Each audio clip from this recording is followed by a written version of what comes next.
What's up, G-Show Land, and welcome to another episode of the G-Show Podcast. I am G1, and this is the Godzilla Block Party. Welcome to the year 2024, people. The year in which Godzilla v. Kong happens, yet Godzilla x Kong comes out. Think about that for a second. We are talking the final half, the final leg of Monarch Legacy of Monsters. That's right. We did episodes 1 through 6 in the previous, last year. Now we do episodes 7 through 10 this year. A lot of ups, a lot of downs, a lot of this ways, a lot of that ways. Time travel. It's nuts. Let's get into it. Before I do, let's get the panel on board. First up, someone who just finished watching episode 10 right now, fresh in his brain. JR, what's going on, my brother? Not much. I've got things to say about this show. I'm sure you do. Also joining us, he couldn't join us the first go round, but he is here right now. My right hand when it comes to Godzilla on the Godzilla Block Party. G73, aka Megsy, aka my brother Chase. How the hell are you? Hey, I'm doing alright. I was here for the first one. Were you? Yeah. It was JR that was not here. It was me. Happy New Year. Also joining us, the dynamic duo, maybe. Both? Yeah. Ganjan C1 and Krizus. How the hell are you? Man, I'm feeling a little time displaced right now. A little tired. Little tired. All right, look. We ended with episode 6 because it was such a fucking banger of an episode. Episode 7 starts off, and I gotta be honest, somebody needs to recollect me because my memory is only focused on episodes 9 and 10 for whatever reason. But episode 7, am I mistaken? That wasn't. No, I do know. Never mind. No, episode 7. Yeah. Probably my least favorite episode of the season. And that is the Really? Korra episode. Am I mistaken? No. Yeah. Episode 7 was the Korra episode.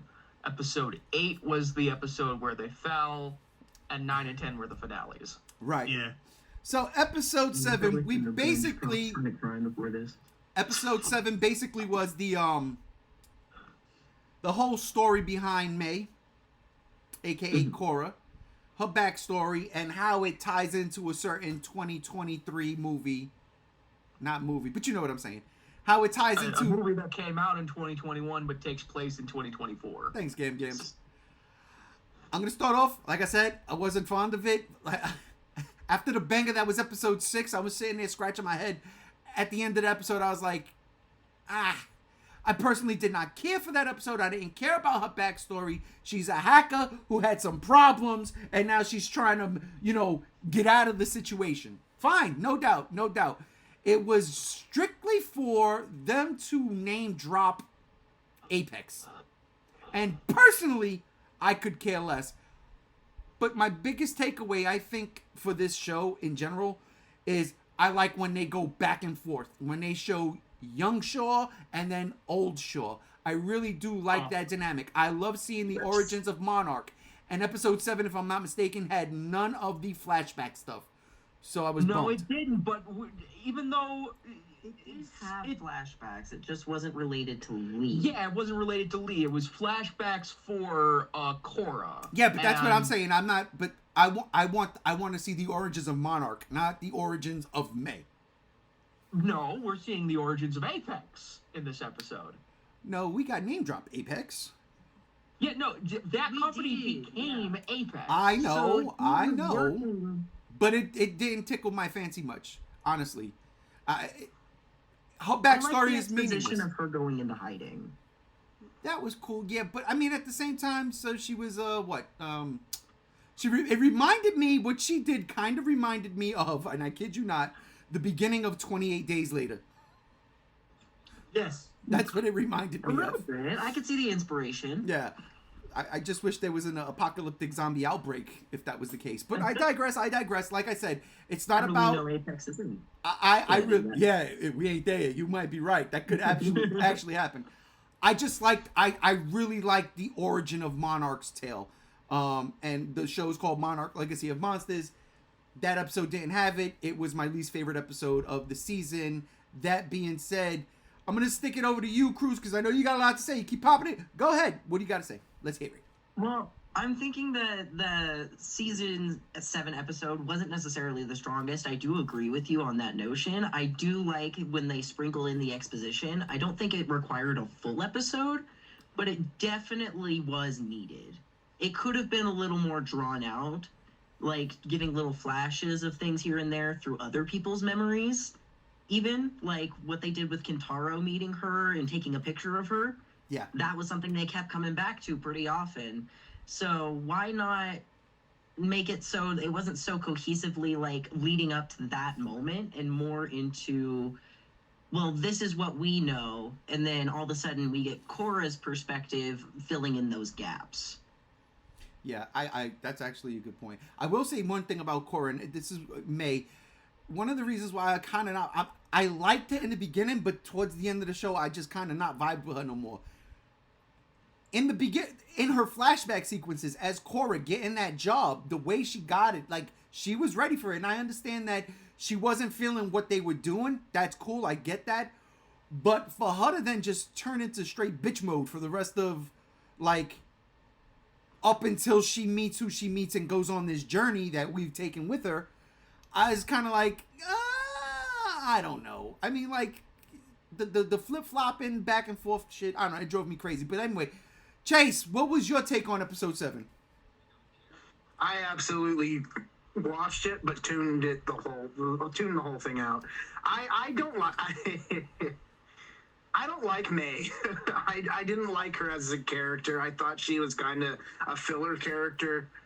She just felt very pointless to me. I don't like the Devil Wears Prada aesthetic of that episode. It bored the shit out of me. I think Apex could have been brought in very more cleverly than what they did with her. It was an episode that I very much felt like I just was on my phone watching for the most part. Just because it just bored me. It wasn't an episode that I would say is the highlight of the season. I mean, I agree. It didn't need to have a full arc with her explaining what she's done. We get it. You got yourself involved with a company that wanted you to do something very, very dangerous. But at the end of the day, that was also kind of your fault, in my opinion. I just felt like it was just a bunch of drivel. It was just a filler episode, and it just made me dislike the character even more. I sympathized with her, with trying to run away for your family, and to keep them safe and stuff like that. But I also felt like with a situation like this, I felt like you could have gone to other organizations or the police and gotten yourself safe anyways. But that's just a whole other theory that I had. But other than that, I didn't care for that episode. I was bored that whole episode. Same with you. I mean, I didn't like May that much in the beginning either. But towards episodes 7 and on, I just felt like, well, after she got her foot almost cut off because of the Antarctic water, I just stopped caring about her. Well, so episode 7 was just kind of the nail in that coffin. JR, I'm not going to come to you. I'm going to go to Gams. And the reason why is because you've got 10 episodes to talk about. We already talked about 6. So, I mean, jumping in from episode 7 without any kind of juxtaposition, not juxtaposition, but you know what I'm saying. Any. No, you're good. You're good, man. Go to him. I'll give my feelings up till episode 7. It's pretty quick. Perfect. And then I'll talk about episode 7, but we'll get there. Gams, episode 7. Y'all are crazy. I like May. I like her. She's a cool hacker chick. I like the establishment of Apex. It makes me wonder where the fuck they were during King of the Monsters. But, I mean, from what I remember in the novelization of Godzilla vs. Kong, they developed the Oxygen Destroyer. Oh. So, yeah. So, that they may have, I just wish that was actually mentioned in King of the Monsters. This show makes me go back and look at the movies and was like, why don't you just have the things from this show in here? Especially with episode 10 ending. Especially with episode 10. But we'll get there. We'll get there. Like, yes, the episode was very slow, and that's mostly because it's probably the only episode that just didn't have a monster scene at all throughout the whole thing. Yeah, it's true. It was the most budgeted episode out there. I guess you needed one. Humans were the monster in that episode. I mean, Apex is a fucking monstrous company, but listen, all right? I'm talking to actual titans. Where's the CG, damn it? I'm here for the CG. No, but no, you're right. Maybe that was the one episode they had to have just that for budget for the entire show. Because, let's be for real, Godzilla looks fantastic in this show from start to finish. Yes. The monsters look really good. I thoroughly enjoyed it. So I like what you said there. That makes all the sense in the world. Yeah. That's just my feelings. Like, is it a filler episode? Probably, for the most part. But, you know, I'm a filthy Dragon Ball fan. I'm an anime fan. I like filler. we are full of that. First off, I should have... How did I start with this? Tim's alive! Tim's alive! I told you! Supplies! Tim's alive! Oh my god, Tim, you're another one of those characters. Yeah, he's the one that, like, just told those kids to nut up and just listen to him and he'll get them through this shit, you know? That was something. So, alright. Tim Snap is such a well-deserved haha moment. Yes. I loved him. I can't say he grew on me, but, you know, I don't know yet. I don't know. Jury's still out. JR, you pretty much binged watched most of this stuff. Yeah. So you take the floor. Episodes 1 through 7 right now. Let's see what you got. All right. Episode 1 I felt was a good start to the series. My feelings of the main characters do not change throughout this, by the way, the main 3. I hate every single one of them. I hated them from beginning to end. First episode, I was like, all right, maybe they're just getting to their groove. I like the destruction scenes, like the backstory. I like where it was going. Episode 2, don't remember much about it. It was kind of forgettable for me. I just remember characters being annoying. Backstory in the past, great. Episode 3, felt like they rushed the Bikini Atoll scene. I feel like that should have been fucking more drawn out. That should have been a straight up military op. The focus was in the wrong area. And that's something I'm going to be bringing up quite a bit. The focus is not in the right area.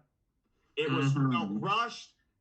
And I don't know what else to say about that. It was a little disappointing. Episode 4 was pretty good. Some good tension. Got a lot of questions about, like, it seemed like they were getting lost. And they were Kurt Russell was talking about how Titans can manipulate their surroundings and stuff. I'm like, all right. Oh, we're not going to do anything with that. Okay. Moving on. Episode 5, I thought was actually really good. I genuinely liked episode 5. The PTSD moments, the backstory of the main character, the Asian one. I'm terrible with names, by the way. Kate. I liked her backstory. Ones. You can't specify by saying the Asian one. I'll say 40s Asian one. There. It's not Kate. So that's not Kate then. Keiko. Oh, okay. No, that's Grandmama. Yeah, that's Keiko. Okay, yeah. So, modern time Asian. Again, terrible with names. She was great. I liked how they fleshed out her backstory. The reminiscence of her father. Very reminiscent of that. I loved it, the PTSD moments, the destroyed city, the military operations happening in there. I thought it was great. Episode 6, kind of forgettable for me. Was another one. Yeah. We had 2 Godzilla scenes. And great ones. Spectacular. And they were good scenes, but all in all, it was just one of those episodes where I was like, let's move it along. They established Monster Island. I know, and I liked the reference to Monster Island, but and the Japanese scientist there was the Japanese scientist there was like a scene stealer. I loved it. No, and that stuff was great, but like all in all, it was like, that felt like filler. The Godzilla scenes and all that, great, that really felt like a filler episode for me. Episode 7, since we're caught up to there, so I fucking hated this episode. I fucking hated this episode. I was banging my head against the desk at work. I'm like, I would have rather gone and shoveled fucking snow outside than to continue to watch that shit. So you're telling me, and I might be a mile off, she developed the neurological code For Mechagodzilla, yes. Yes, she did it. Fuck Yes. you. Fuck you. That is bullshit. That is Why? bullshit. It's Why? bullshit because you're telling me some random hacker created the neural interface for fucking Mecha. That should have been Ren Sarazawa. That should have been Ren She Sarazawa. wasn't. No, they did establish her. In all fairness to the episode and to her character, they did establish her as not just some random hacker. Like, this chick was on her shit. Yeah. But that being said, if she knew something was up, I'm looking at your shirt, JR, right? You're wearing a Star Wars shirt, 1977, okay? We know that the creator of the Death Star knew he was doing wrong, so he created a backdoor to destroy it. She should have done it. No, and not only that, to me it just feels like needless, like backstory. You know what I mean? Like it's needless. Oh, she's the one that created the neural interface for Mechagodzilla. Okay, if you want to go there, fine. If you want to explain that someone created it, fine. But it felt forced. It's like, well, we gotta have her end up doing something important for the entire MonsterVerse at this point. It's like, no, I'm not buying it. I didn't buy it. You have to make me buy it. I didn't buy it with her character. She comes off as super bitchy throughout the whole series. And then Because she's secretive. secretive, yeah, but secretive for the sake of being secretive is nonsense for me. No, I'm like, she is on the For the run. sake of being I- secretive, I- it was for hiding the fact that she built that thing. well, Yeah, maybe they should have made a character that I gave a fuck and then had them make it, but I don't give a fuck about this character because, again, on point hacker, fine. How did she develop these hacker skills? Who the fuck is this person? Over halfway through the series, she turns out not even to be this character. Yeah, I have to agree with JR. I felt like for a character that did such an important thing and to not have any roles actually in the movies, I felt was kind of... See, that's just part of the No, problem. hold This on. film came out Let me after the finish. movie Let me already finish came what I'm out. saying, dude. I feel like for a character to have that type of an importance and not be referenced in the films is just kind of poor. And also, yeah, I think because her tone doesn't change at all, if you're going to write if you want to write a character that is more accepting, you got to change that tone from her being a bitch through the whole fucking thing to there has to be some type of reason that it wins the audience over. And yeah, I don't think she deserved that type of importance of creating fucking Mechagodzilla. I mean, yeah, She didn't you want to create. compare the Death Star with whatever you want, but we're not talking about the Death Star. We're talking about Mechagodzilla, which is, if you want, the monster versus Death Star. I was But, comparing the thing Death is, Star's I feel creator. like, yes, Ren Sarazawa should have had some type of hand in that. Someone important, which leads up to another thing to me is where the fuck is Sarazawa throughout this show? He's not there yet. It's not about him. Oh, all right. I know. Daisuke. Gengims, go ahead. Your retort. My retort is, who the fuck do you think Ren Sarazawa is? He's just the fucking pilot. That's it. He Okay. didn't have any hand in building the fucking thing. No, he's not an engineer. He's a pilot. Okay. There needs to be a character that has somewhat high level of importance. for This that is type why of Godzilla season. Kong Hold on. fucking Hear me out. Hear me out. That's not true. Hear me out. That's not true. Hear me out.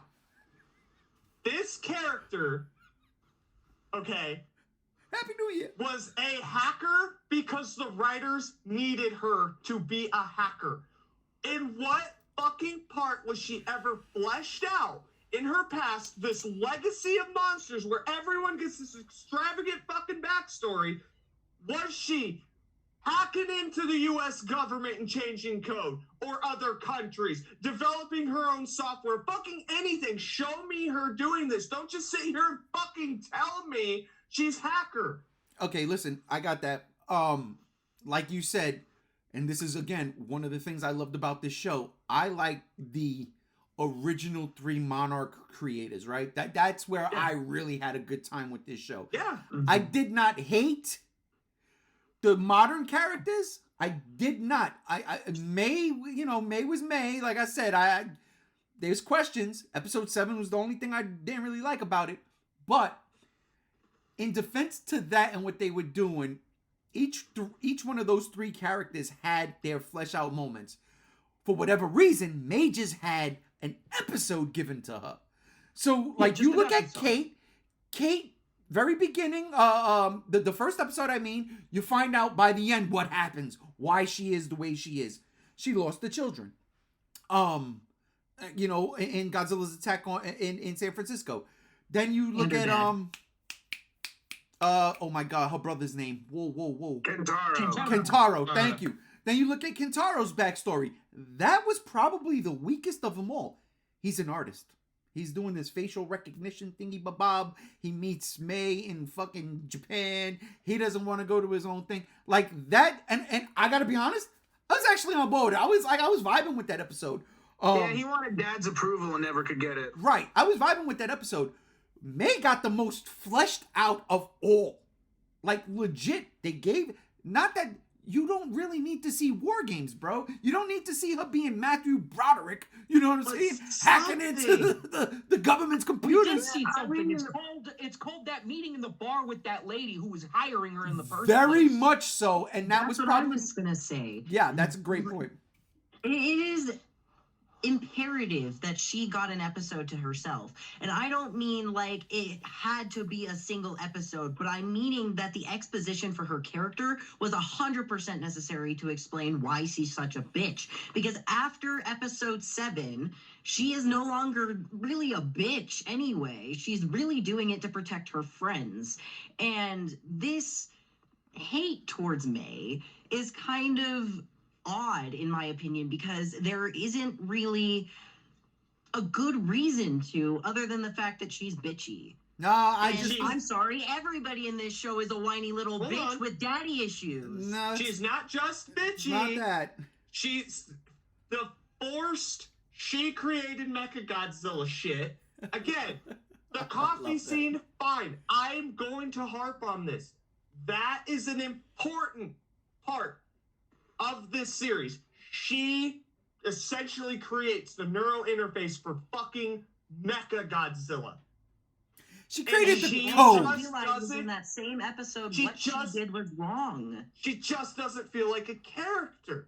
Because especially after this, especially after episode 7, you could have just thrown her away after episode 7 for me. Okay, listen, final word on episode 7, and then we're moving on to episode 8. She doesn't know what she's doing at the time. She's working. She's doing what she's told. And then when she finishes it, she realizes, well, fuck me. What is this? Because she still doesn't know what it is. She just knows that this can't be good.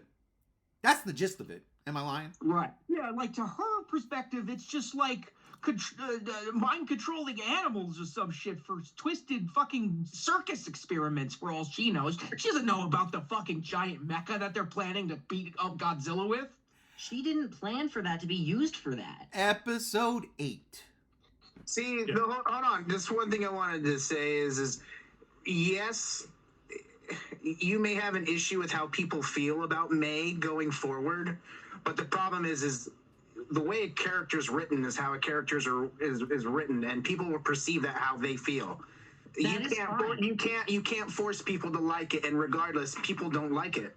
So and that's just the whole matter too. The other thing I will say is that it would have been a lot better if May hacked into Apex and found this information out and stole it, and That's was, why she's on was the run. trying to take it for herself. I don't buy any second that she's an Einstein to develop this type of robotic She's not. computer No. that can destroy Godzilla. There was I a don't team. buy that one bit. There was a team. She was on a team. Remember, she was beefing like, Yeah. you put me with him, you put me with this guy. They were a team. They just didn't focus on the other characters because they had no bearing to the story whatsoever. She's a main character in this show. She helped create the whatever the fuck for Mechagodzilla. End story. End of story. But here's the She didn't deal. single-handedly create it. She helped. She helped. create it. So here's the deal.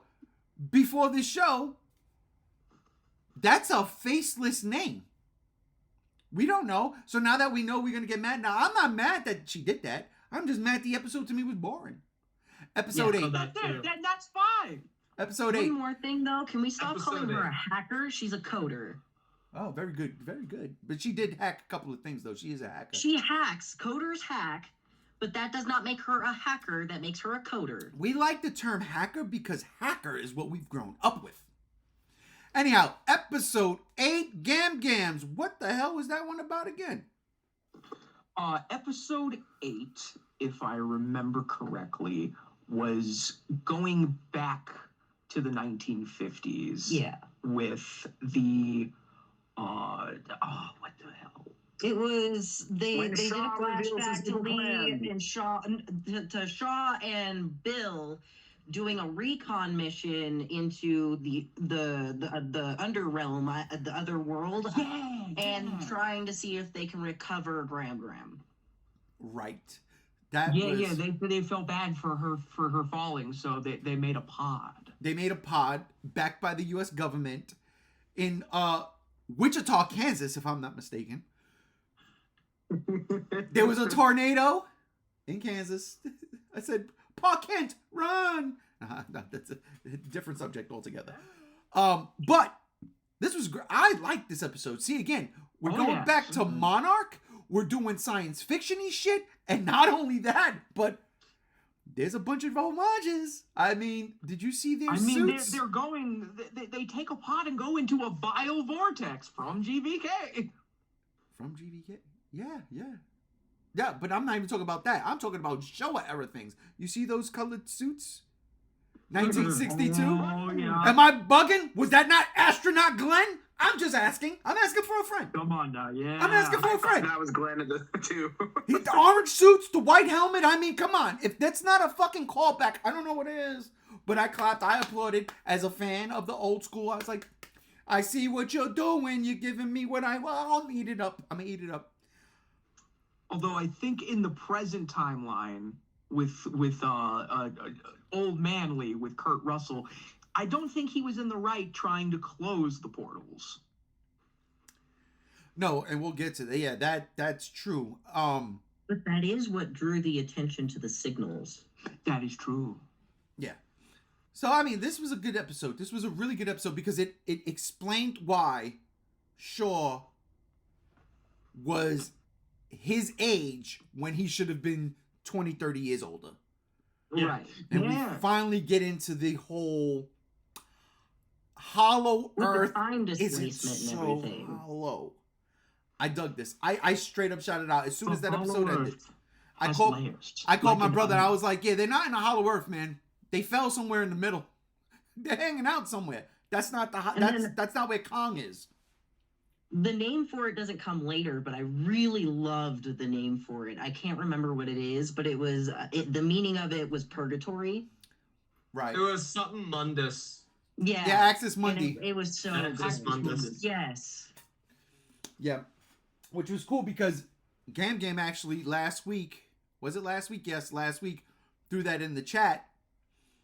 And then on the 10th Yeah, on episode, the actual episode, They- which we'll get to. they straight up said the name. But okay, so JR, since you're caught up Yeah. now, episode 8.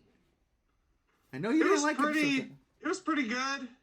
I completely agreed, or was on the side of Kurt Russell's character. Uh-huh. I mean, it was good. That's all I was saying about it. Like, it could have been worse.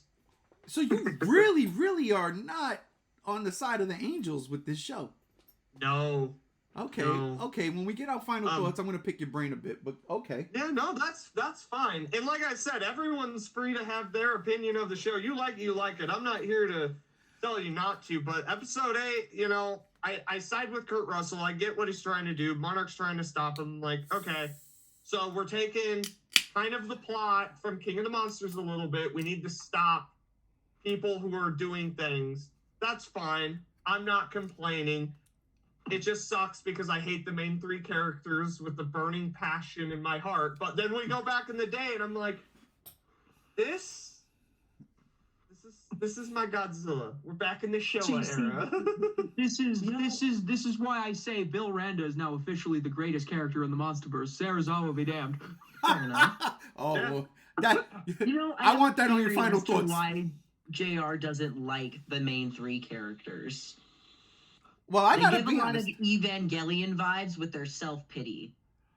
Oh wait. No, I If just you think put they're it like that, boring. then I absolutely hate them because I can't stand Evangelion. I hate that Yeah. shit.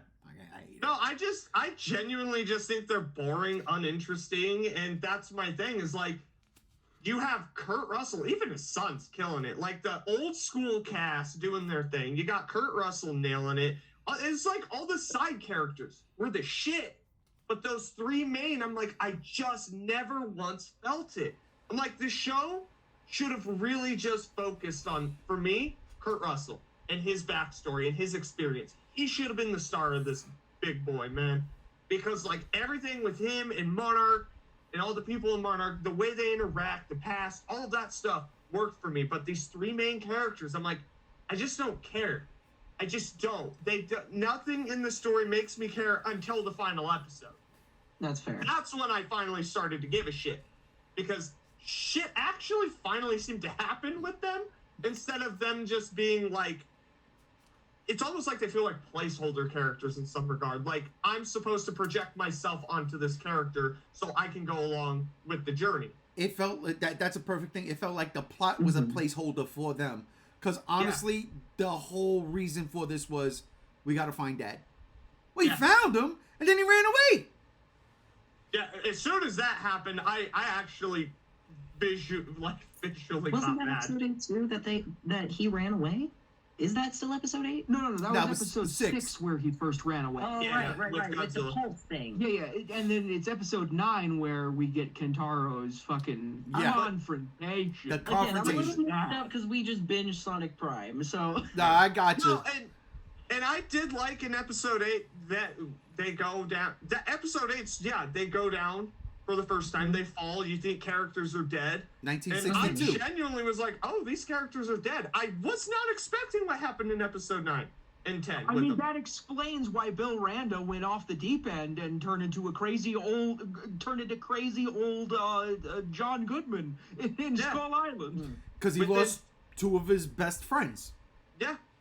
And I like that in episode 8, but that's my piece. So that, and I'm gonna come to you next, Chase. But that was one of my things. I was like, how does this episode turn Bill Randa into John Goodman at the beginning of Kong Skull Island? Because Monarch was a thing, and then Bill Randa's begging to go and get funding to go to Skull Island, and then it all comes full circle. It kind of makes sense. It's like, okay, it was what, defunded, but I guess Yeah, like they got completely defunded because of the thing that happened with Lee, and how that was seen as a failure. as a Tragic failure. accident. My biggest, and this is my biggest beef with the show and continuity.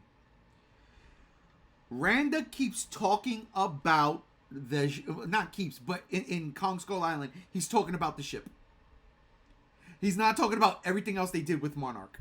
He was never, ever put under classified top secret shit. We never seen that once in the show. They never said you can't talk about it. So, John Good. That's the nature of prequels and in-betweenquels. I know, and that's the problem. And I totally get that. I just that frustrates me at times. Like, we're gonna do a show like this. Let's try to keep it, and it just sucks because then you have to use Bill Randa. You didn't really But since we did, just know that you're going to have people like me mad at the fact that why is he talking about something that happened to him on a ship when he literally seen shit firsthand? When he could have went to that senator and said, yo, both of my peoples got sucked into this vortex. They're dead. There's monsters, man. There's monsters. I've seen them. I've seen Godzilla. He's seen Godzilla twice.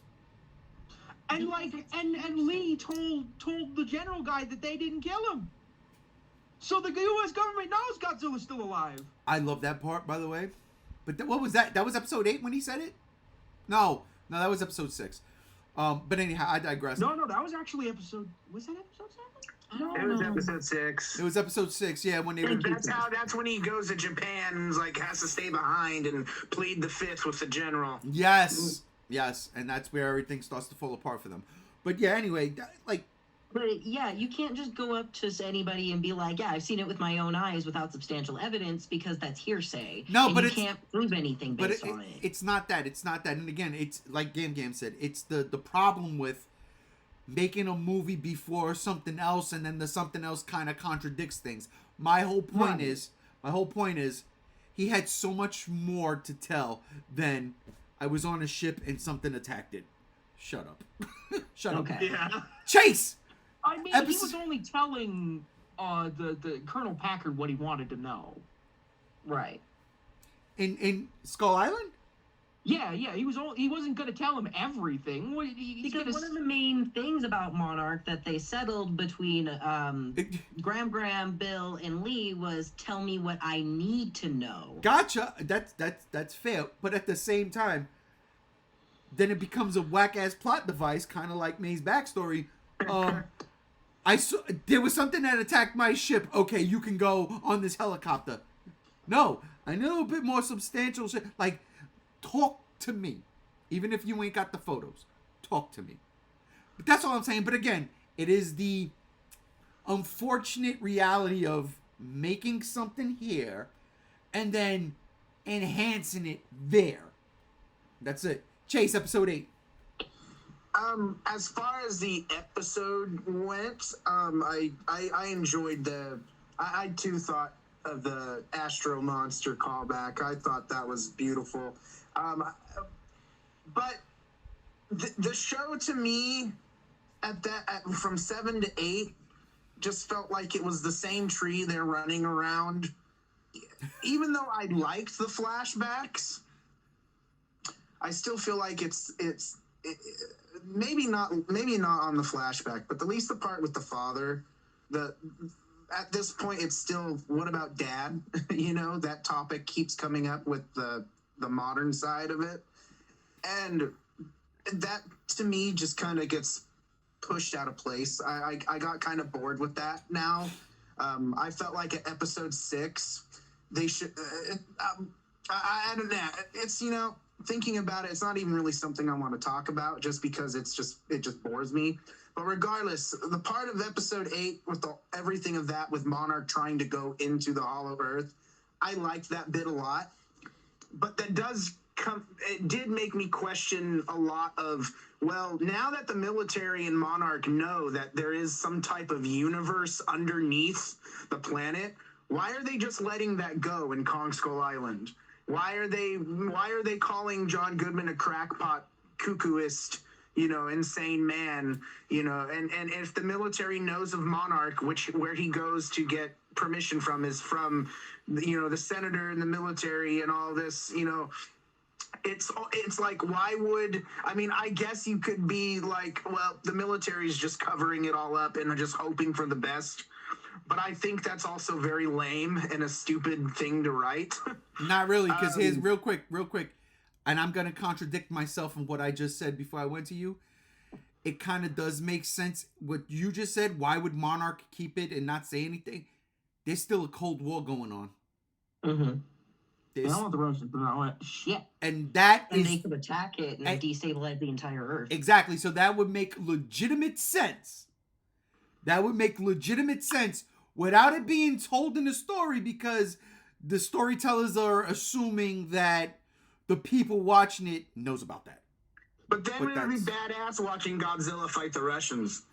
But that takes too much budget. We can't have that. Too much we budget? can't have that. There's only so much money to go around for these episodes. We wouldn't Although- have episode 10. Although I'll sell my entire lower half to science if I got to see Cherno Alpha and Godzilla go at it. That's all I'm saying. I know. That's fair. Yeah, that would be sick. That's all I'm saying. I love me some Cherno Alpha. Favorite Back Jaeger. on to it. I didn't hate the episode. I was just it was just an episode where I was only interested in the ending of it, at the beginning and then the end, when Kurt Russell is explaining all his evil plans to the cast, and it's funny because it's like Kurt Russell's character Lee Shaw was a character that I constantly was going back and forth of. I like you, but are you a good guy or are you a bad guy? And he kept and he kept going back and forth. It felt like, and so not that I disliked that. I was just always entertained with him because I didn't know what I was going to be getting, and I fairly enjoyed everything with him. Everything else between that though was just the same. The three kids running around the same tree, and I got kind of just annoyed with that. I felt like them falling into the Hollow Earth was great because it added some more emotional depth that finally pushed these characters along to somewhere, especially with Kentaro. And I'm glad that Kentaro got his one-on-one with Dad. That's episode 9 though. We're not there yet. Yeah, we're By not the there. way, Oh, yeah. That's in 9. But by the way, in 8 when he breaks his leg and it's kind of like it's over. Well, they don't establish he broke his leg till 9. Yeah, we're gonna get to it. When 8 ends, I feel like that's the more of the meat and potatoes of what I was expecting for that episode. And everything in between. Fell into a vile vortex. Yeah. Raw. No pod. But the same. Gotcha. Well, hold up, real quick. I'm gonna get JR's take, and then I'm gonna come to the dynamic duo. I was just gonna say, just so everyone's aware, the astronaut Glenn stuff is actually in episode 9. It's not in 8. Nah. Shit. Yeah, I'm skimming through the episodes right now. Episode 9's where they drop in. Episode 8 is where they go to Monarch so they can hunt down The f- Tom Zellick. Yeah, we've been reviewing the wrong episode this whole time. Chase was right. Chase was right. He was talking about episode 9 this whole time. Chase was right. We were talking about the right episode. The whole thing. Just Wait. the wrong number. Wait, so Yeah. episode 8 was the star chart? No, it couldn't. Is it the star chart? Episode 8 was where they went to Chernobyl or wherever the fuck. Kazakhstan, and then they have that Kurt Russell scene, and that's when they fall through that hole with the giant beetle. So Yeah. what the Yeah, hell the giant happened in the beetle. beginning of episode 8? I just want everyone to know that just goes to show you how fucking forgettable episode 8 is, because it's literally, I'm skimming through it, it's assholes talking in the past and the future. That's all it was till the end. Yeah, I was wondering why 7 and 8 were my least favorite episodes. Yeah, Well, I- 3 kids go to Monarch, then they go hunt down Kurt Russell, goes to the past. Yeah. The three of them went to the old Monarch base, and they Yeah. were in the dome where Yeah, me that and goes the to 50 show you characters. how Well, forgettable. Wait, so episode 8 the episode where Kurt Russell took over the Monarch base? Yeah. Yeah. Oh! Isn't that episode so good that we completely forgot its fucking existence? Ladies and gentlemen, we are starting the new year off with a fucking bang! We all got sucked down into the Hollow Earth rift. Oh my We're god. all now 20 years older. That makes We've only so watched much these episodes once. fucking sense now. I swear to God, I thought episode 8 started with them going down into Hollow Earth in It in literally 62. starts with them. It starts. Hold on. No, Okay, damn. I'm skimming through it real quick. So- I've got it pulled up. I'm still signed into my Apple shit. on here. Episode 9 is my favorite, and Yeah, 10 it is like, opens ooh. with them going to take over the Kazakhstan base. Oh yeah. All right. Oh, Well, God. Well, here we go. All right, dynamic duo. You got the final take on what is now the new episode 8. Apparently, because we just disregarded actual episode 8. Right. It's fine. It's fine. We got the gist of it, kind of, Can sort we of. just skip to episode 10? No. Almost. We're almost there. I really want to talk about when Godzilla just French kisses the Ion Dragon. You know what? He's got to go now. Because I have a thing to say about that for fucking everybody listening out there. Oh, that fight was too short. This is not a fucking Godzilla show, you stupid sons of bitches. We're not there yet. Can we finish episode Hold on, 8 and then get to hold on. episode 9? It's your turn. Go ahead. Dynamic duo. Take it away. Team Rocket, come on. Oh, I'm Team Rocket. I don't even know what the fuck we're talking about. We're anymore. talking about episode 9 because Episode we 8? skipped over episode We 8. already talked about episode 9. We didn't talk about all of episode 9. There's a We did lot not there. talk all There's a about all couple of of it. things that I really liked about episode 9 that I want to get into that we didn't get into. I mean, Yeah. now that we're just into the shit, the Ion Dragon's realm is kind of cool. I like the kind of sort of rainbow-esque, foggy atmosphere that Iridescent it looking. has. It's like electrically charged atmosphere. It's pretty cool. Our first little glimpse of that is when we go with Shaw into the portal, right? Yeah. Yeah. So when we drop in with Shaw, it's pretty cool seeing like his almost PTSD reaction to it, where it's like almost a foggy memory that he's not entirely aware of. But we know for a fact that he was there for a week because he says it later. So I really enjoyed the scenery in that one where he was like, where the am I? And then we're back at the hospital and all of a sudden he's like threatening nurses. Wait. and We're running talking out. episode 9 now. We're still on episode 8. Where are we at? I got lost in the I'm time confused. flux. Are we talking about 8 or 9? Well, Are we talking about 8 or 9? Listen, are we going to go 9? I Since say we I'm just skip to thinking 9 because 8 is Nine! locked into the 9. past. 9. Send that Listen. to the rift. Talk about 9. Go ahead, Yeah. JR, real quick before I go back to Team Rocket. I was Alright. just gonna say, when it comes to episode 8, listen, people talk in 2 different timelines, and then there's more talking. A giant beetle shows up, and people fall in a hole. That's the episode. Real quick then. Is episode 8 the episode where in the beginning Shaw is dancing with Keiko at the gala?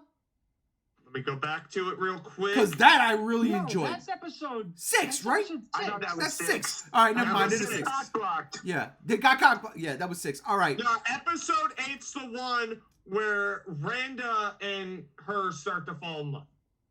And that's Right. when the discovery of her son is this episode. Yeah. Oh, It's- shit, the It's main a fucking nothing character. burger episode, honestly. Oh, what it's do a you- lot of talking. What are you talking about? It's the main character right there. I mean, like the 3 characters you love the most are looking for dad. And- Yeah, but she's hiding a child, and her reason And that was child Nope. is the dad. No, the reason was legit. The reason was legit because I'm a single Japanese mother post World War II. Perfect. Yeah. That's All right. perfect. all right. That's perfect. Listen, we That might is have an -1 easy on our target brain. if I've ever heard one. What was that? That is an easy target in the 40s if I've ever heard one. Yeah, I mean, you seen the way they were disrespecting her, kind of, sort of, in Yeah. episode 6. Just at every turn, dismissing her. Yeah, but okay, episode 9, Team Rocket. Yes, pretty please. I'm just gonna pick up where we left off in this episode. So back to like him threatening nurses and stuff. He was speaking Japanese to the nurses because he knows Japanese, and he apologizes before wrapping this cable around the nurse's neck and leading her out of there, demanding to see Dr. Randa or Bill. Yep. I'm pretty sure it is.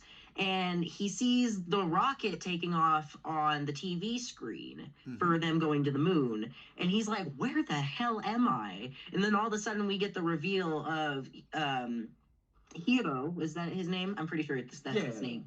Hiro Yeah. showing up and being like, Uncle Lee. And I thought that was like the He best. kept his knife. He kept his Yeah. knife. I thought that was the best moment because it was like so sentimental and tension building at the same time. Yes, warm, fuzzy human feelings. There's time displacement in this universe. Huh? What about this layer of the Hollow Earth this is one of my legitimate complaints. What about this layer of the Hollow Earth displaces time to where, like, a week is 30 years? Yep. I don't want to talk about it till the very, very end. No. Episode 9, one of the things I loved about that episode, if episode 9 was the astronaut Glenn sequence, sorry everybody, sorry. I thought that really came before, but I digress. I really did it. I thought it came before, but whatever. Seeing him wake up in 1982, I loved it. You know what the craziest thing is I was watching Marvel movies over the past couple of weeks. So I watched Captain America and then I started watching What If Season 2, and there's a lot of... So all of this time traveling displacement thing, I was having a good time with it. So seeing it here, I was like, yeah, you know what? And the fact that Wyatt Why Russell... isn't Kong's layer time displaced? But so Because here's of the technology. here's the deal. Remember, out on top, there's no time displacement. It's all that happens in the middle. That's all in the middle. So, yeah, Skull Island ain't like...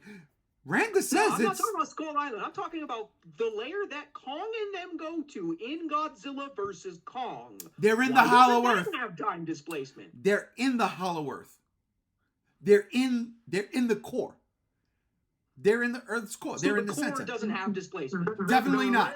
The rift where they are in this segment of the show is right before the Hollow Earth. It's like the layer, the ozone layer, if you will, before you enter the Hollow Earth. Yeah, you know, Gengans, because you was like, wait a minute. They're like Chase said, they're in a different layer. Different layer, but what makes this layer time displacement? What's Further through the crust, electromagnetic waves. Plot Yeah. device. MacGuffin. Yeah. Can I keep going? Gandalf's staff. Yeah, it is what it is, right? Like, But also the ship they traveled into to get to Hollow Earth in the first place. But So- no, that's the thing. You just said plot reasons. okay, so here's That's the deal. bad writing. Here's that the deal. right there, that's bad writing. It is, but here's the deal. I think to get into the Hollow Earth itself, that gravitational layer is different. Which is why it crushed this dude's brother. Which is why Lee Shaw and everybody else didn't die, because they never hit that layer. They never It hit that reminds me layer. of the Upside Down in Stranger Things, almost. Even though They the did upside compare down it is to a different Wonder Woman. dimension. You know what I'm saying? Okay. They never hit the layer of the core. Which is crazy because again, and it's the whole thing that Titans can survive it. Maybe it's the size, the density, the bone mass, who knows? But they had to have the heaves to go through it. Now we know why Godzilla looks so young. Yeah.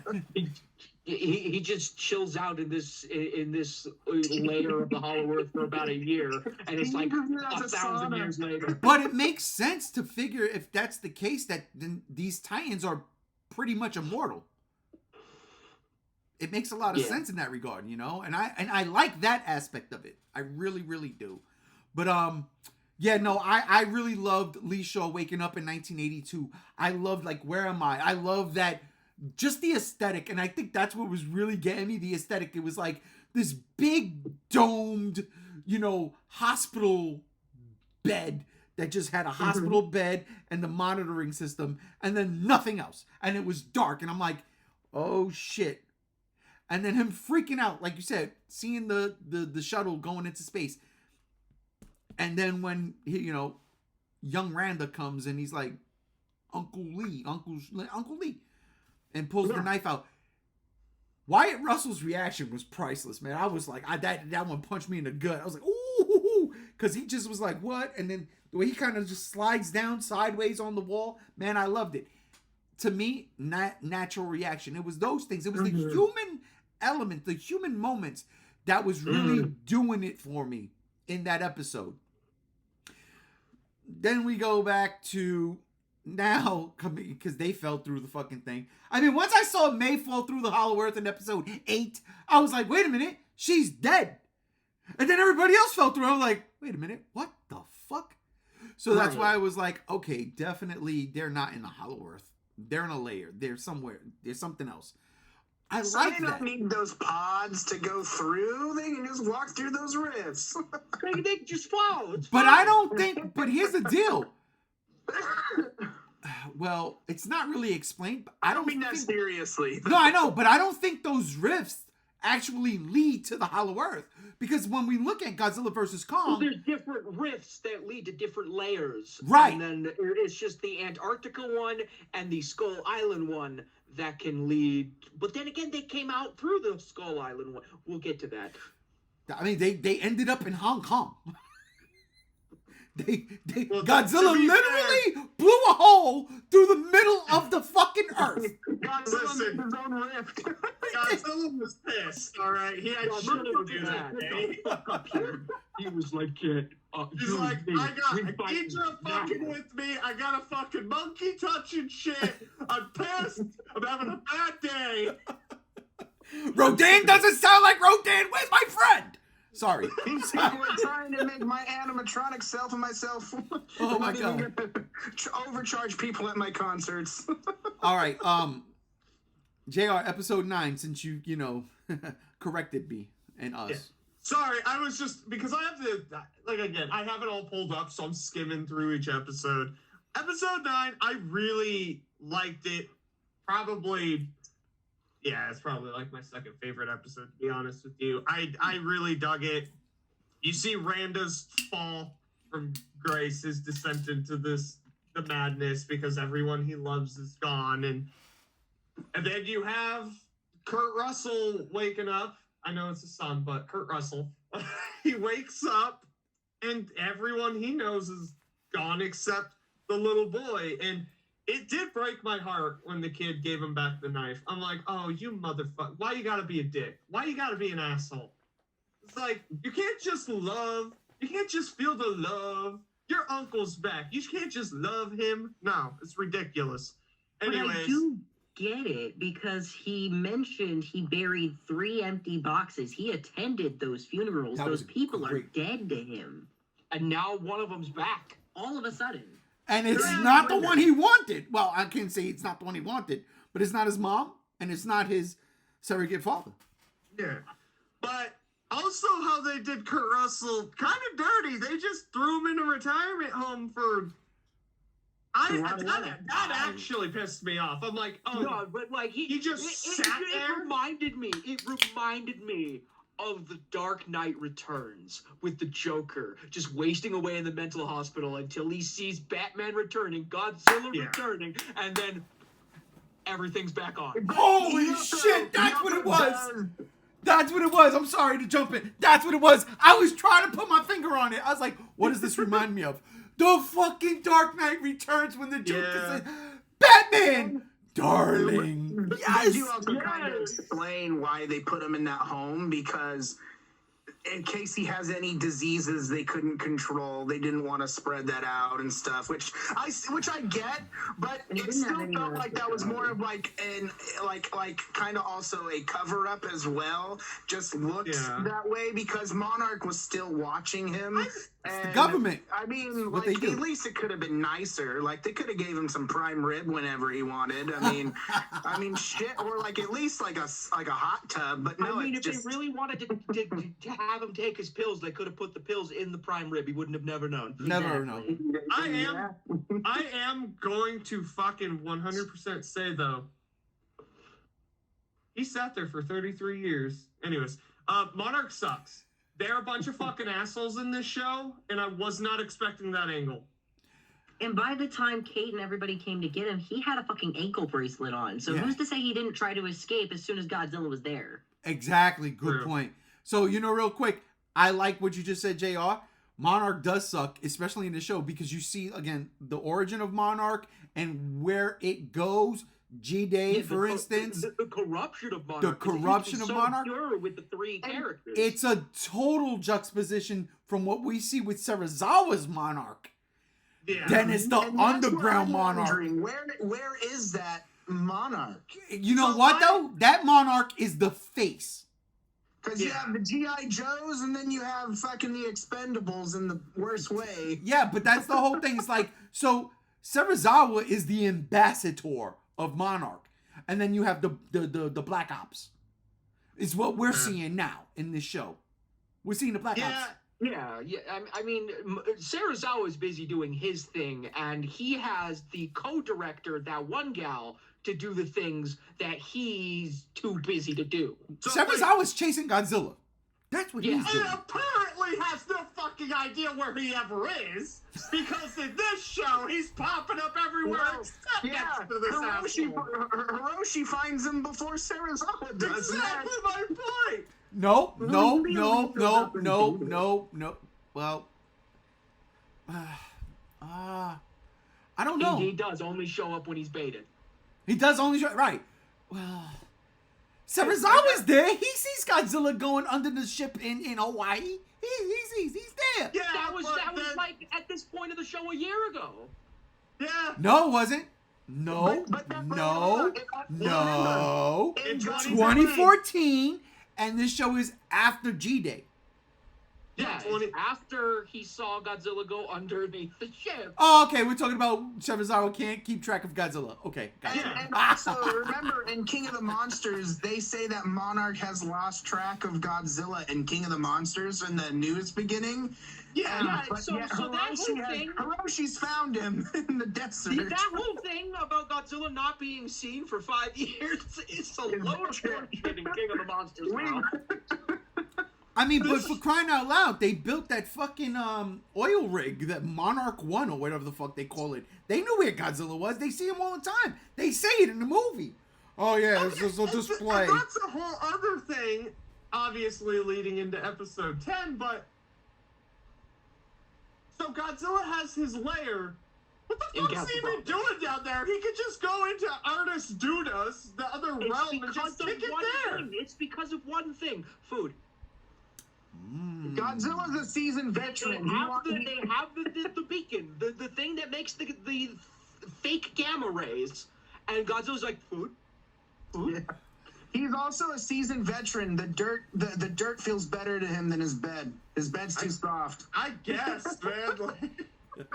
Like this, he's just never in his lair. It seems. Again, he's just off doing shit. This is why I asked the question yesterday in the group chat, ladies and gentlemen. I said, give me a timeline of the movies. I know 2014 happens in 2014. I asked, does King of the Monsters happen in real time 2019 when the movie came out? The answer was an emphatic yes. Yes.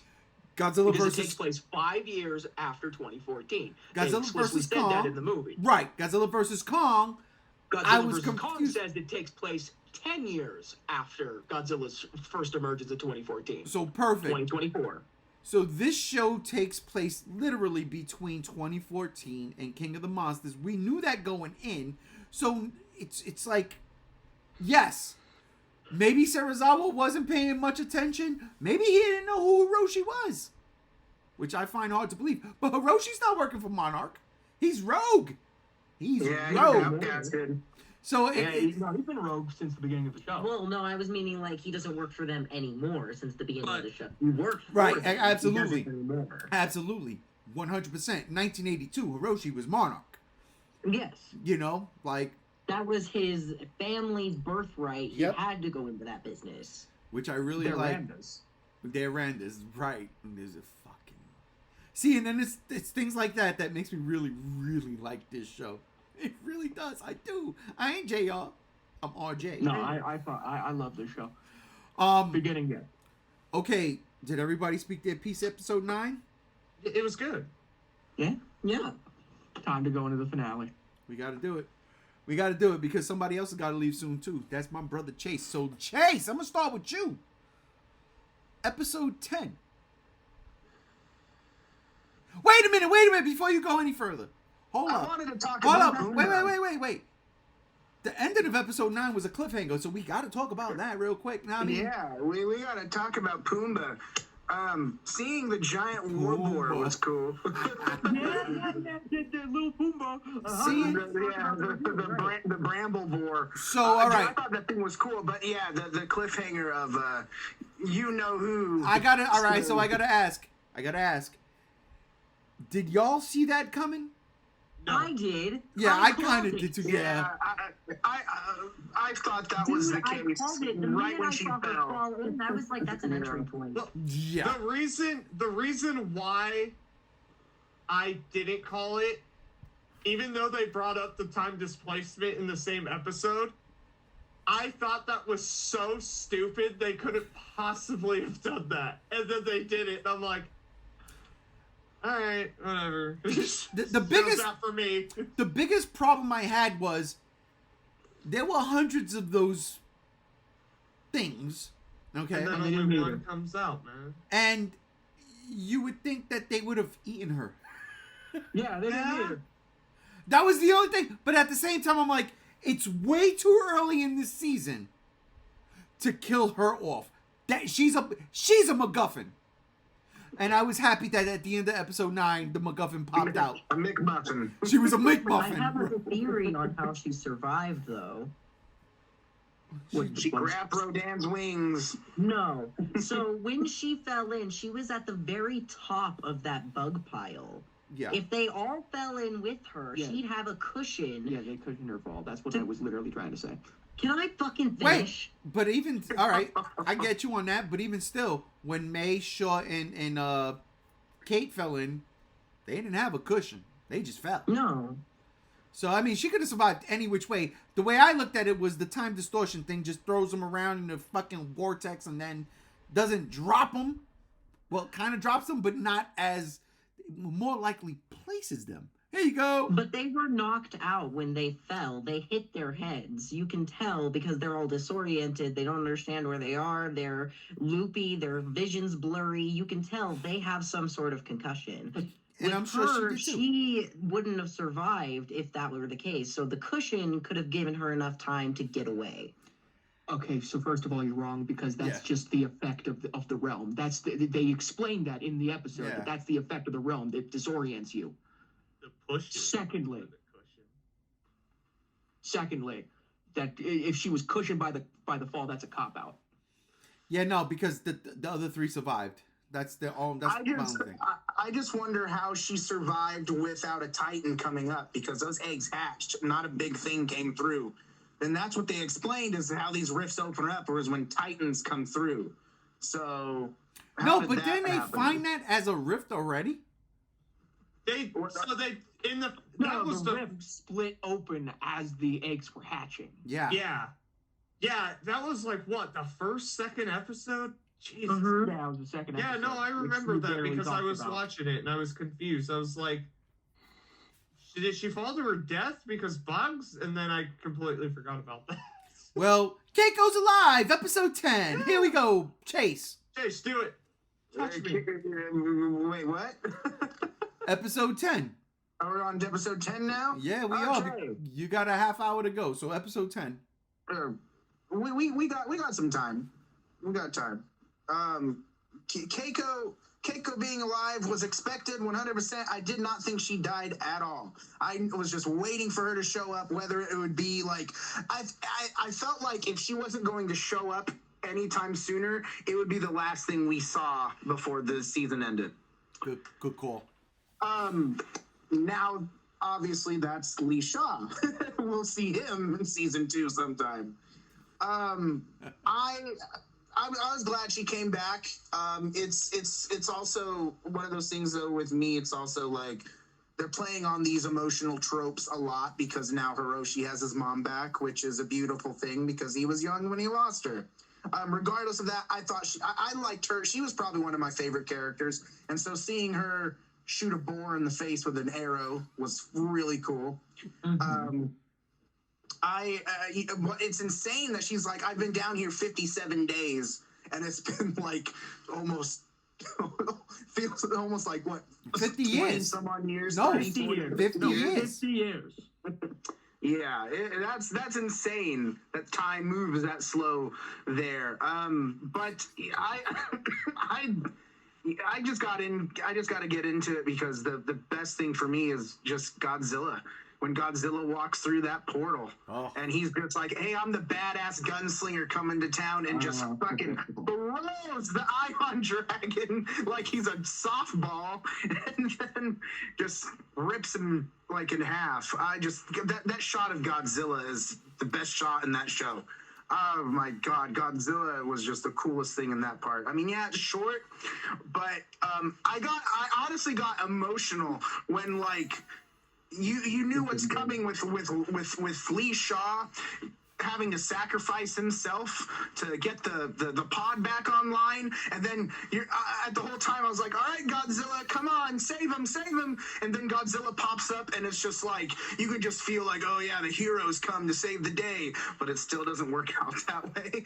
But like when Godzilla walks through that portal and shit starts going down, I'm like, yes, this is what I love, and it's heroic Godzilla. I'll take Godzilla as my hero any day, dude. I that was my favorite part of the show. Favorite thing that's happened in the show. And don't say the end yet. Keep the end under wraps. Yeah, I loved it. You know, it was a beautiful sight to behold. I hear that.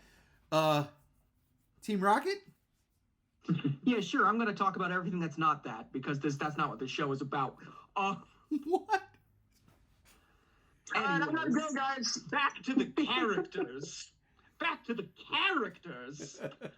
I loved the interpersonal relationship between Kurt Russell and time-displaced Keiko. Like that reveal to her that he's this old, that this much time has passed. Seeing that gut punch.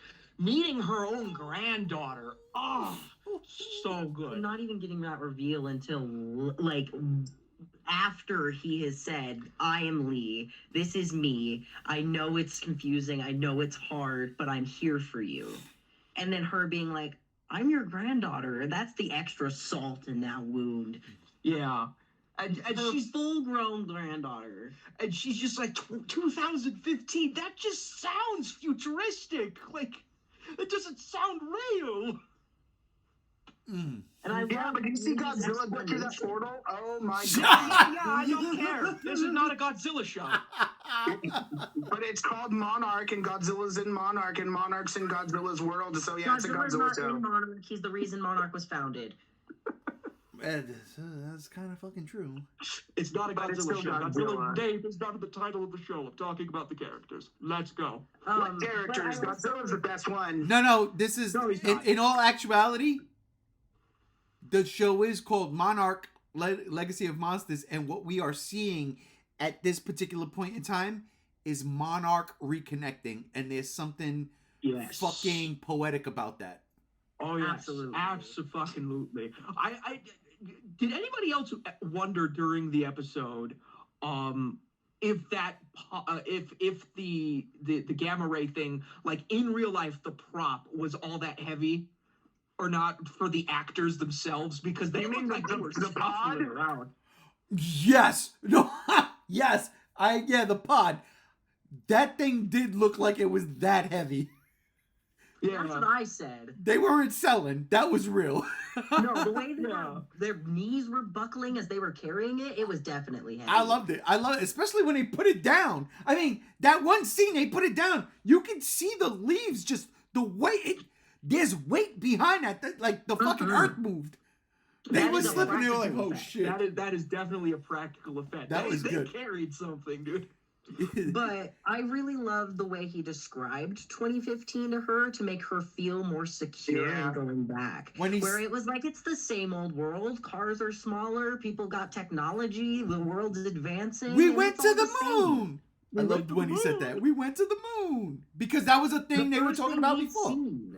I loved it. That was great. Yeah, dude. Yeah, and yeah, I guess a big lizard showed up and kicked a dragon's ass for like 2 Hey, seconds. show him Okay. respect. His name is Godzilla. Listen, Yeah.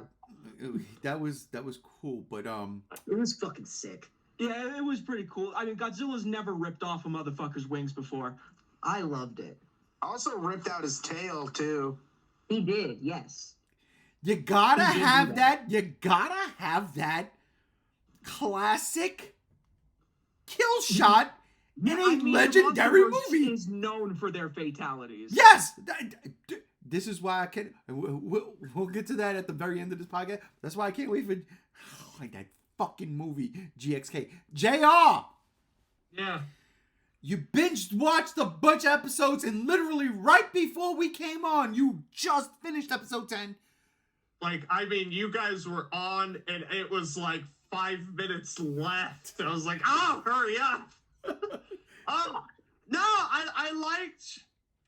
This is obviously my favorite episode. I really liked it. I liked the reconnecting with Kurt Russell and what's her face? Keiko. Guys know her names. Keiko. I liked it. There was a lot of emotion. I felt it. You know, you get a veteran actor like Kurt Russell in here. He's gonna bring it. You're gonna feel for him. I'm pissed. I'm pissed off that he's supposedly dead. I'm fucking mad about that. Come on, man. No, I'm mad. I was. It was a Chad moment, but I was like, come on, dude. Like, Godzilla came in to save the day. Come on. Allegedly dead. Allegedly dead. Allegedly. I'm hoping bad. too. He's gonna be older than Gandalf the Grey when he comes back. Listen, I'm thinking in season 2 because Kurt Russell and his son, they're still doing the rounds with the interviews and stuff. They're still doing it. So maybe he'll be back in season 2. I don't know. I loved his character. He was my favorite character in the show. It's fucking Kurt Russell. And his son is young fucking Kurt Russell. They're awesome. I hope he comes back. I don't like the fact that he was killed. I loved all of that. The emotion. I am going to be that piece of shit, though. I'm going to do it. See, you kept me on the hook. You kept me on the hook for 10 episodes. And again, I know it's not about Godzilla, but longer than 1:30 of a fight would have been fucking nice. They didn't have that much budget. It's a TV budget. Yeah, well, they were showing Godzilla throughout the series doing absolutely fucking nothing. They could have put the budget here. Oh, you stupid. I'm just saying. Yeah, we didn't need those 10 episodes. He could have just had a 7 and put a lot of money in the 7th episode. Well, and yeah, right. But that's my thing is like, I would have liked that you waited this long. You got the characters you cared about. That's all wrapped up. It feels good. I want that fight. I want that fight. Even if it wasn't Godzilla, I want that big monster battle. You know we're getting that later this year, right? That's not the point, man. No, The point is 10 No, episodes. that is the point. No, it's fucking not. 10 fucking episodes. What's the point of this show? I get Legacy of Monsters. Take out monsters. Legacy of people. No, it's about Get it out the of there. birth of Monarch. It's about Monarch, dude. It's the birth They're of Monarch. fucking That's what this show monsters. is. It's Not about every Monarch. monster It's you're gonna still- find every day. I still would have liked a longer fight at the end. You kept me on. Reward me for sticking with your goddamn show. Give me like a fucking 5-minute fight. Something more than that. Let's stop go. doing No. this Weak crap level about battle Ron She has compared to- 2 families and No. give us some monsters. Compared to like Ghidorah and the Mutos and Mechagodzilla, the Ion Dragon ain't shit. Thank you. You think That's Thank like you. him fighting a bat. he was literally fighting a jobber? I said Come on a- now. Yeah, he was a jobber. Fight. He was Now we need Godzilla versus Camazotz. yeah. A fight though. It didn't even have to be Godzilla. You could have had some random ass fucking monster fight. No, I no, want something of substance. It seems like with this whole Legacy of Monsters, it's a whole lot of, hey, there's some, oh, it was Godzilla. Oh, he swam away. Oh, okay. Oh, there's a dragon bat thing. Oh, that's cool. It's all about proving they exist. That's the legacy part. It's great. That's the legacy But part. that tension, and that goes back to the whole series. Like it was starting in with the weird freezing monster. It was there. I'm like, this is The that frog tension. part. Yeah, you keep up. You keep it up. You know, have some monsters fight. Oh my God, we gotta get in this shit and get through that because another monster just came in. I have a question for no you longer than guys. 2 seconds. Yeah. I have a question. So, did they ever really establish why Hiroshi had two families? Why he cheated on his wife? It's because of the issues with his parental units. His mom disappeared, then his uncle, and then his dad. Like, Listen. he buried 3 empty caskets. Of course he's gonna be fucked up and fuck around. Listen. Okay, well, I'm not meaning it in a way for you to get heated. I'm just asking, did they He explain didn't get that in the heated. show No. legitimately? He didn't get heated. He He's did just not excited. get heated. He's not meaning to be heated. I'm kidding. Well, I can't speak of this screen is gray, so I don't know what. I'm just hearing the tone of the Our voice. camera is off because our battery's low. Yeah. our But bad. anyways, that's my thing. Is like, for a show called Legacy of Monsters, it had four monsters, 5 if you count the boar, 10 episodes. All right, if you're gonna focus on the characters, all right. But don't sit there. You got to stop putting so much Godzilla in your fucking trailers. Stop doing it. Because you're just leading people. And see, that's the problem. People thought it was a Godzilla show. Oh my fuck, Godzilla's in like every goddamn scene. No. If What you they want a showed. Godzilla, if you want a Godzilla show, if you want Godzilla in every episode, the cartoons are right over there. There's your Monster of the Week formula. I'm not saying that I want them in every episode. I'm saying I want monsters in every episode. They thought were in gonna every find episode fucking except for one. Bigfoot. They were in every episode except for one. Yeah, they were. Episode 7 was the only one that there was no monsters. And like I said, you're not going to find a monster every day of the week. That is not a realistic probability. That's not Especially true. with how elusive they are. That's not true. It's called the X-Files. There we go. The X-Files aren't part of this canon. No, I For get that, one but I'm just thing. saying we can. I mean, no, but also to your defense, Cruz, this is a show that is based off of blockbuster movies. Right. You know, so you got to budget. You can't look. When it's all said and done, while the MonsterVerse makes money, they still dish out a lot, and we're still taking a hit from your favorite movie, JR, King of the Monsters, because it was overhyped and unamazing. It really was. And it's fucked up. So we gotta kind of, so the fact that after that movie came out, you don't like Godzilla vs. Kong, and that's fine. But the fact that after all of that came out, we got a TV show. They made a TV. They didn't dump the money into Dune and Dune 2 or the Book of Clarence. They put a fucking Godzilla live action TV show. You got to respect that, especially when there's a discrepancy. Respect it, but I can't sit here and say that my expectations were met. And you know what? That is absolutely fine. I can't even. Because, I again, respect that. I respect Monarch that. discovered Bigfoot or the Loch Ness Monster. I was waiting for something like that, and it just really seemed like Because Yeah, those they're And faking that I universe. side with JR on that too. I was expecting at least a little bit more. Just a little bit But that's more, where I man. go to. That's where I go to where they kept running around a lot of the same tree. We didn't need the episodes that were the filler episodes. They could have done something different with those.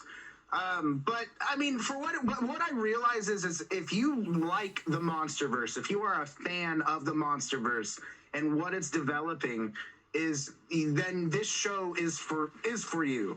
I like the show. There are things about it I dislike, but I do like the show for what it is. I like the world that it's trying to develop, and I like the behind the scenes of what's going on. I mean, I have my issues with it for what it is, but I mean, I don't hate the show. I just feel like the show lacked in an aspect that it could have improved on a little bit more if they wanted, but that's why I'm excited for season 2, because if we do get a season 2, which the director of the show is very optimistic we are, they can't pull the same strings that they did with season 1. So we'll see how that all goes forward from there. Especially since it ended in 2018. All right, 2017, actually. 17. It was 17. So Yeah, they were only there for a couple hours, and it's been 2 years. 2 years. So okay, my take on episode 10. I fucking loved it. I really did. I got what I wanted when I saw Godzilla. I don't mind it being a 1 minute 45-second fight. I don't mind. Like Team Rocket said. That's a jobber. It's a fucking jobber. Literally. Godzilla came and it's like, you? For real? I had more problems with the male Muto. Not only that though, that thing bit Godzilla in the neck. Go watch it. Took a chunk out. There was blood. I saw it. I was like, oh shit. So it's not that it was a big threat, but it wasn't working. What he was an obstacle. It was because Godzilla was looking at that pod and then was going, food. Give me food. Give me food. And the Ion Dragon was like, no, my food. Right. And Godzilla was like, oh, you think your food? Coming in like the Hamburglar, that's my Big Mac. And right. Godzilla said, hell no. So we talk about MacGuffins and shit throughout this. Literally, and I can't believe that y'all keep calling it Ion Dragon. That must have come out as the official name because I still like fake Gauss. Is the official name. But I still like fake Gauss. I still like fake Gauss. Yeah, discount dollar store Gauss. Yeah, I still like that. Yeah. They could have probably even just called it Gaius and everyone would have fucking bought it. I would have.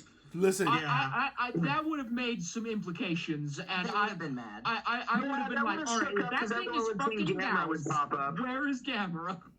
Listen, it's bound to happen. You know what? Unless Toho pulls the plug on that shit, why can't Legendary buy the rights? I'm just saying, but that's not where I'm going.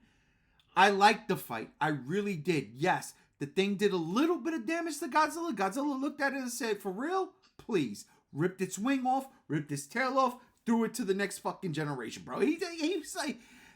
The fucking atomic breath didn't even damage it the way he fucking murked Mother Muto in 2014.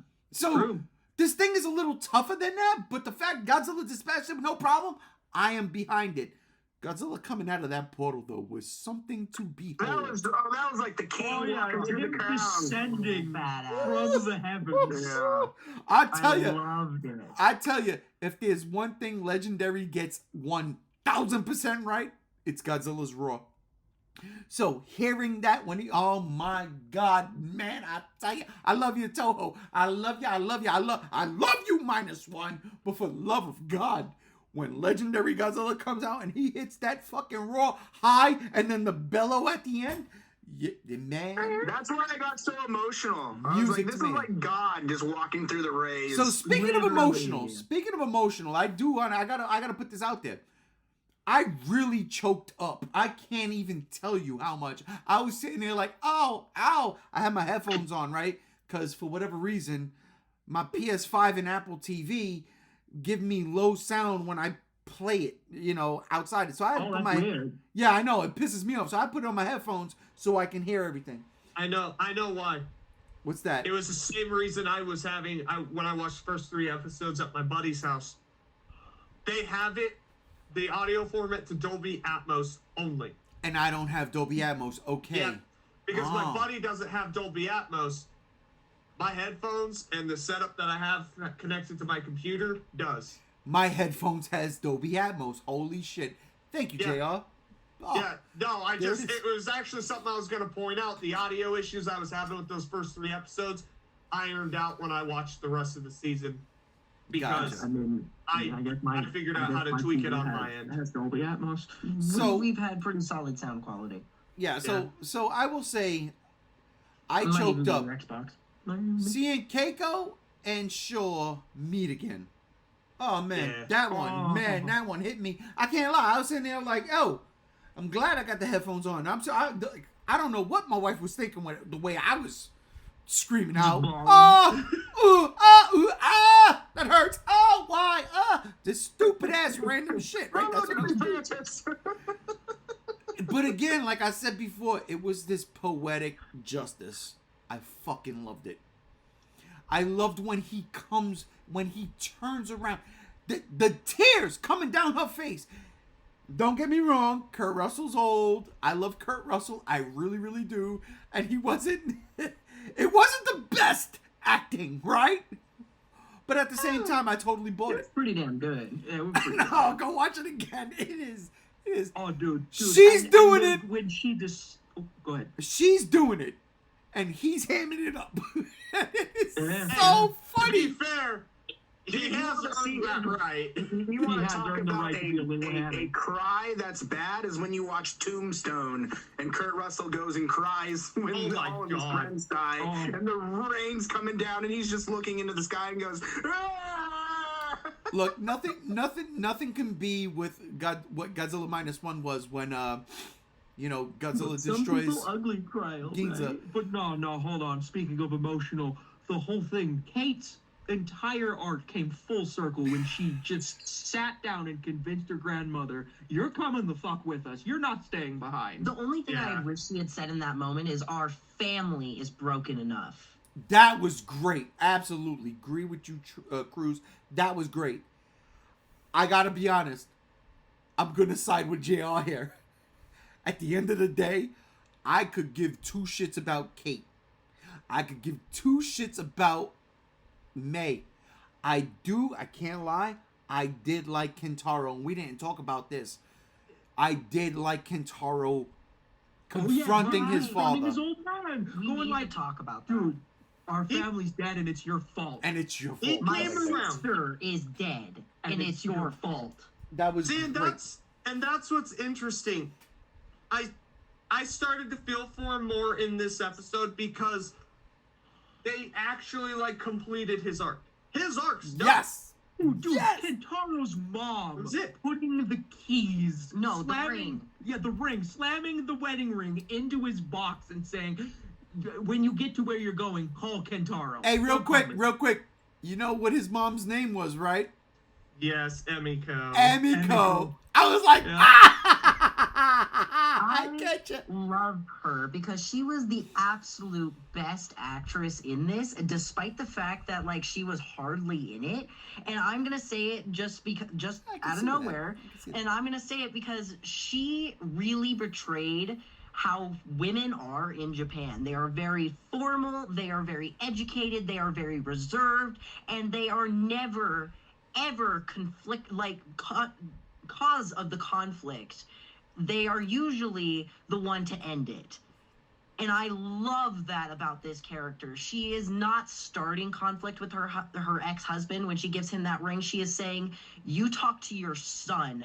Don't ever talk to me again." I don't know if she was saying don't ever talk to me again. I think she still loves him, but I totally agree. She definitely She has respect for him as the father of her son, and that is how you should be when you are getting a divorce or something like that. But she does not love him like she did because he betrayed her. He didn't betray her. He cheated on her. No. How is that not betrayal? No. She's the cheat. She's the second. She's number two. She's the second. She's number But two. still, in her eyes, you broke both of our hearts. She listen. I'm gonna quote a Star Wars term. What I said was true from a certain point of view. He just didn't tell her he had baggage. That's it. That's all. But that's Kentaro's still lying. But A still, betrayal of her trust. granted that, and this is totally way off topic. Granted that, she didn't get cheated on. She did not get cheated on. Listen, If you get married to another woman, even if that woman is the second marriage, she is being cheated on because you did not tell her you I were swear to already God, married. I'm going to cheat on you guys with the monkey here in a second. Listen, thought we're not she was- talking. You I son thought of she a was bitch. the first marriage, the first relationship he got into was with her. Fuck you, JR. I love that one. JR! You know what? I can't even argue with that one. What was the ending of episode 10 like for you? I liked it. I liked the ending. Apex. 2 years later. Yeah. How did we get there? Oh, how'd we get there? Well, time displacement portal that I'll get into in my final thoughts drops them off. And brother's there, family's there. They all say their things, and he drops the bomb. And they're like, Apex, you're working with Apex? What the hell happened? Well, we needed funding for the past 2 years. And that's where it's like, yo, and then alarms are ringing, it's piss and rain, and it's like, get inside the Apex Skull Island research facility, and that's when Kong shows up and does his roar. And funny enough, you guys remember that teaser trailer for Kong Skull Island back in the day where he was roaring in the rain doing that? Yeah. Oh shit! Yeah. Straight from that. I Straight swear from that, to yeah. God, I was like, yo, I see what you did there. And He personally, does have scars on his chest, like the new movie, though. Well, he always had the three. I didn't the expect three Kong to scar be in marks. it. I did not expect him to be in it, even for a brief cameo. I was all right with that. I was like, you know what? Yeah, I'm okay with that. But I've got questions. Apex had a facility on Skull Island. Does Monarch have one on there? How does that Well, work? yeah. Monarch does. Monarch That's- does. It's been established that's in the what I- comics. So here's season 2. Kurt Russell comes back and they destroy the Apex facility on Skull Island, and Monarch takes it over. It's like the fucking rebels taking over with the Ewoks. That building. No, my thing is, why is it raining on the island? The storm surrounds the island. That's why I asked Yep. the question yesterday. What's the timeline? Yeah. Because I knew it was 2017. And I'm like, no, but King of the Monsters is real time, right? Like, it has to be real time. Yeah. So it just could have been a storm. That's Yeah, what it I could was have been thinking. raining. I personally, with those perpetual storms surrounding the island, eventually some rain has to get in there. I'm Has to. okay with it. It didn't necessarily bother me. We all know what happens between King of the Monsters and GVK. What happens with that storm? I wasn't seeing it. I mean, this one doesn't because he hasn't read the comics, but Yeah. But I'm no, not it talking was. about that. I'm reading Dragon Ball Z. It's a fantastic ending. It really was. It was definitely heartfelt. It's got question. I've got questions. Working with Apex, how much is Apex going to be in a season 2? I don't mind this route. See, and as you guys know, the biggest complaint I had with GVK was the forced Mechagodzilla. Season 2, hold on, hear me out. Season 2 is that chance to rectify that. I get that Mechagodzilla, they're building it. Oh, what they build it out of, all the stuff. I want that. Season 2, Monarch, Legacy of Giant Fuck-Off Robot. It's Confirmed. not forced in your favorite MonsterVerse movie at the very end during the fucking credits. It explicitly says cybernetics. It I says it. know. That's in 2019. So in 2017, they can start. They're rocking and rolling. So by That's what I'm saying. 2024, they've Yeah. got a Mecha Godzilla. That's what I'm saying. Now, if they go that route, I'll hate GVK a little less. No, you don't have to hate it because your I favorite like movie is that established. It is established. Catch that skull crawler. Yeah, the Skullcrawlers too. Where are they So harvesting? this actually explains where Apex got the skull crawlers. Oh Yeah. shit! I This, didn't this think could of that. this season 2 could be all about Kong now. Yeah, I instead of know. Godzilla, it's Kong. I really do, because them building the Mechagodzilla on this island and forcing May to be a part of it will expand more on her character and how she ended up being part of the reason he was built. I don't think they're gonna stay on Skull Island. Like that would be a sour note for They all could of a force May second to do season. it because she's still in debt with them. But it could be a globe-trotting adventure with Kong. Who knows? That ain't happening. That ain't no. happening. When does the flood happen? In 2020. Yeah, Yeah. 2020 is when the storm collapses in on itself, and then they have to build a dome around Kong. Yeah. Right. Which I never remembered why the storm collapsed in. Was it because of It's- Ghidra shit? Yeah. It was because of Ghidorah's bullshit. Yeah. Which was great. Okay. Oh, bullshit. I love that word because, it was bullshit, JL. I don't understand. Oh, shut up. Oh, yo, all joking aside, you take the dirt, you take the dumb jokes out of it. Like, honestly, I really come to terms with this shit. King of the Monsters is fucking fantastic when it comes to the monsters. Like, that shit is dope. And I do like the story. I do. I hate the jokes, and everybody knows, and I will make no fucking anything for this. I hate the fact that Rodan doesn't have its roar. Rodan should have its fucking classic role. Amen. That's all I'm saying. That's all I'm saying. That is my, motherfucker. That is the worst grievance of that movie. But I digress.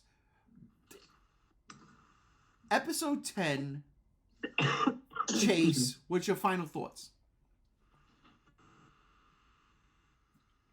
Are you asking me or someone else? I don't know who else is named Chase in this podcast. I didn't hear the name drop.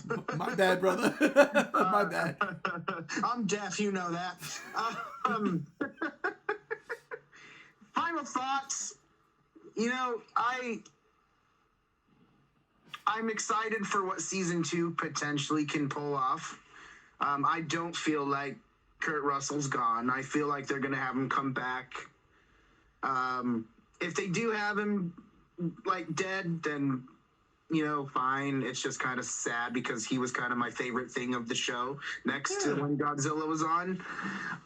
But all in all, episode 10 was probably the best episode for me. But I still have a desire for what, I'm left wanting. I'm a little bit more hungry for what they could have shown. In the beginning, I was all on board with everyone's arc on trying to find Dad and everything. And once episode 6 happened, I kind of got tired of those characters. But I'm excited for what the show can do potentially in its second season, and hopefully they listen to some of the complaints and try to do more on balancing that out a little better, because if it is on Skull Island, there's a lot of fauna on that island, so we'll see. You can't really shy away from monsters there. But perfect way, good cliffhanger ending. I'm very curious about Apex for sure. So yeah, we'll see what and if season 2 has in store. Nice. Dynamic duo. Okay. So I'm both on JR's team, but also not on JR's team at the same time. I am on JR's team in that King of the Monsters is still my favorite thing in the Monsterverse. I'm not on JR's team because this is my second favorite thing in the Monsterverse, this show right here. This has almost everything that I love about the Monsterverse. It has elements of 2014. It has elements of Kong Skull Island. It has elements of King of the Monsters, and it has elements of Godzilla vs. Kong. It has elements of everything, and it has characters that I actually love and care about from both the past and the present. I don't care what any of you three say. I love those 3 characters. Off. And this episode got me, the ending stinger got me excited. We're getting Big Monkey. Fuck off, Lizard. It's monkey time. Let's go. Season 2, baby. I really appreciated the series as a whole, and I really liked the diversity between it of being like, oh, it's not just about the monsters and it's not just about the people, but it's also about the entire concept of there being monsters living with people and discovering how coexistence can be a thing, because that is the underlying tone of this entire series here, is how do we achieve coexistence with these titans. And that was really Kiko's ideal, that was Bill Randa's ideal, and oh my god, I can't. Word salad. Lee Shaw adopted that idea later when he came back from the Hollow Earth and Hero abandoned him. And then Hero adopted that idea later when he realized that his parents were right. It's all coming full circle, and I really loved Kintaro's moments. I loved Kate's moments. I even liked May's moments, because May, despite not being like as main of a character as she should be, she does feel important in a way. And the final episode, it just drew itself together so well. It put itself in a little bow, but with this slightly jagged end that could keep you hooked in with the 2-year difference and the monkey and Shaw being dead. I loved Shaw's last line, by the way, him saying "my job" before he went out there and just risked his life for everybody to get away. That was a beautiful moment, so human, and definitely reminiscent of him being a soldier in the past. He went out as a soldier. And then both of the Randa boys at Apex being like, "We got you back. We did it. Let's go, baby." And then the heartwarming moment of Hiro and his mom hugging and her apologizing for having been gone so long. She had no idea she was gone that long, but she is still so sorry for it. That was great. It was just so nice. I loved that. And of course, Monkey. No, I totally get that. JR. Final thoughts? Yes, sir. Quick technicals. Looked great. Sound, Apple. We were both having issues. I had my 3 episodes. You were having issues. Guys got to figure that one out, especially for the people who listen at lower volumes. You know, I shouldn't have to crank it up that high to hear people talk. Other than that, you know, it definitely, as a whole, was not my most favorite thing in the world. There were some characters, you know, the main 3, I didn't like them by the end. I really only disliked 2. The main guy, his arc came full circle. Kurt Russell, great, fantastic. Old school characters that were doing their stuff in the past, great, fantastic. I liked their story. Some filler episodes bothered me. Other than that, you know, it was a solid 10 episodes to over-explain how portals exist in the MonsterVerse now in the fucking story. That's the whole point of this series. The whole point. And you can't change my fucking mind. 10 episodes to explain that shit. Fuck off. Listen, they didn't explain shit in GBK. We all had those questions, and they're answered here, all right? And I never said I wanted answers. Man, oh my.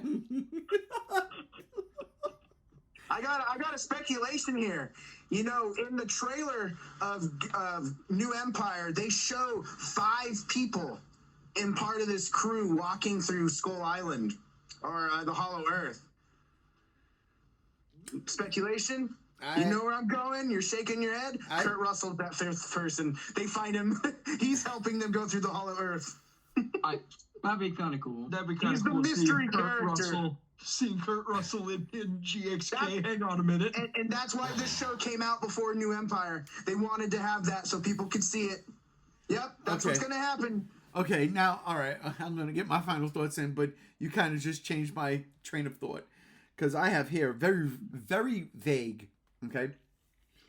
Kurt Russell, Wyatt Shaw dying is totally par for the course when it comes to Legendary.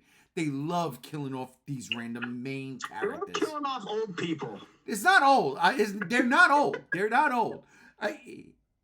He's probably the oldest one. Well, maybe John Goodman, but I digress. But think about it. 2014, Bryan Cranston, right? Yep. 2017, John Goodman, right? 2019, 2. We get 2. Serizawa and his girl, right? That pisses me off. And Emma Russell, she died too. That doesn't count. That doesn't count. Right, she's fair. not. She's not a fucking. We're part. talking about the good characters. We're talking about the characters that have established themselves. Okay. She was there. Godzilla versus Kong. Oh. Nobody. Nobody. Except for the bad guy. Serizawa. Again. Ren Serizawa. And that doesn't count. He's a bad guy. Yeah, you know He's what a bad though? guy. It sucks. He is a bad guy, but in the novelization, he really wasn't. That's what always bothered me. I mean, you felt for him more. You felt for him more. Yeah, exactly. Like his sacrifice for me was like, oh man, damn. But I digress. So I'm like, But well, yeah, there's also Walter Simmons.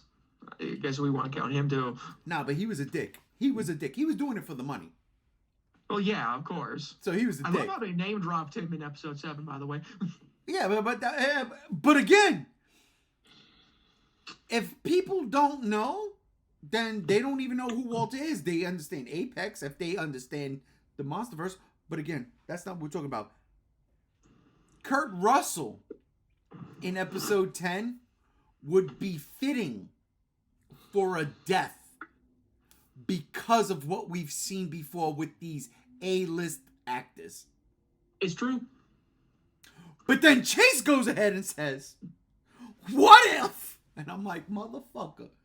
Kurt Russell is alive, because I do believe he's not dead, and shows up in GXK. Because he absolutely can. This has come before. And now canon has been officially solidified. And then Kurt Russell dies in that movie. Legit dies. Because there's no other A-list actor in that movie. Zero. Unless they kill Godzilla, and then I'm going to be like, I'm never watching the Monsterverse again until like Son of Kong comes out. But I digress. No, But then the Thagomizer on his tail turns into another Godzilla. that's a podcast for another time, you motherfucker. Because you know how I fucking I swear to God, I'm gonna fucking hurt all of you. Why would you bring that up? Yeah, why And would you bring that up? the guy No. who made that design did say Shin Godzilla is like his favorite Godzilla design. I know. Why do we have to do this? See, you know what? Which pissed No. me off, because I'm like, you're putting Shin Godzilla in this design, and it Why do we always have to go back? How many Why? Godzilla block parties has it been? To How come many? It's becoming been like the 2. gray. Wait, We've only had Wait. 2 episodes before we had to mention Shin Godzilla again. Keep bringing this motherfucker up. Wait. That was the first Shin Godzilla 2024. You gotta. I didn't think it would happen. I didn't think it would happen this fast. Confetti. It wasn't That's your kazoos. It wasn't me. Our Shin Yes! Shade segment. The Shin segment of 2024. Oh, no, dude, after -1, Shin The Godzilla can Shin go down the Shade toilet. segment, specifically. I seriously, ladies and gentlemen, I The portals. don't want to make 2024 another fucking year of Shin Godzilla hate. I just don't want to do it. Like, we have movies now that can stand on their own 2 legs. JR doesn't like the trailer for GXK. My brother, who's also a JR, does not like the trailer for GXK. I personally love it. But then at the same time, I see that stupid tail and I say, what the fuck is this? But I digress. That's not what this is about. All right, final thoughts. Like I said, Kurt Russell, maybe he is dead, because you know what? Legendary has a fucking knack for killing off these characters that we come to love. And Kurt Russell fits the bill. But maybe he shows up in GXK and then dies there. Fine, no problem. Oh my God. Oh, Emiko. Oh, well then, that's it. Everybody fucking did everything I was going to talk about. Kong thing at the end. Loved it. Loved it. I absolutely loved that the bookend was Kong and the beginning was Godzilla. The end of episode 1 was Godzilla. And the end of episode 10 was Kong. Loved that bookend. Thought it was perfect. They know what they're doing. They've got a great creative team behind them. Again, as a comic book nerd, I love Matt Fraction. I love his work. So seeing him as a writer on this show, and he's probably a showrunner, and then Drew Goddard, I mean, like, they are crushing it as a director. Drew Goddard was crushing it as a director. So do you think Drew Goddard could replace Adam Wingard after he leaves for GXK? No. Listen. That's even if that's going to happen. Wingard could still go on for another one too. I don't think Wingard does a third. Right now. He's too busy doing Thundercats and other things. Yeah, I don't think Wingard does another one. But I'm very interested in the future of the Monsterverse. We know GXK is coming, and it's coming here a little bit early now. March 29th. Let's go. It's right around the corner. It's right That's around my the corner. birthday month, brother. Oh my God, and I cannot wait to talk about that one. But listen, at the end of the day, all right, legit final thoughts on the entirety of the Legacy of Monsters show. Start with you, Brother Chase. Your thoughts on the entire Legacy of Monsters.